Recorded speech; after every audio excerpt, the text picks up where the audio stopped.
सोनमा के रथ चढ़ी आएलन शीतल मैया। सोनमा के रथ चढ़ी आएलन दुर्गा मैया। बैठलन सोनरवा दोकान माई। बैठलन सोनरवा दोकान माई। पहले से ऐता मैया सब गहना दिहती हो। पहले से ऐता मैया सब गहना दिहती हो।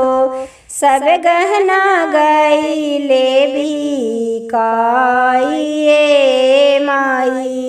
सब गहना गईले बिकाइए माई। जंघी घून लगौ सोनरा समांगी घून लागौ हो। जंघी घून लगौ सोनरा समांगी घून लागौ। बेचलन सबे तू सिंगार सोनरा। बेचलन सबे तू गहना सोनरा। मतु देहूँ गरिया मैया मतु देहूँ सरपिया हो।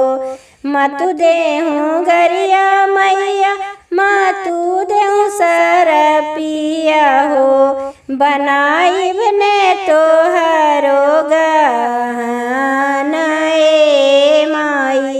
बनाइब ने तोहरो सिंगार माई। जुग जुग जियौ सोनरा तोहर जेठू पुतवा हो।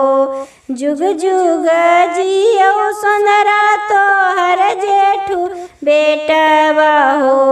बनैले ने मोरो गहना सोनरा। बनाई दिले मोरो गहना सोनरा।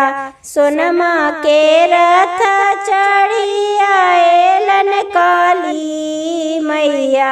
बैठलन बाजा जवा दोकान माई। बैठलन बाजा जवा दोकान माई।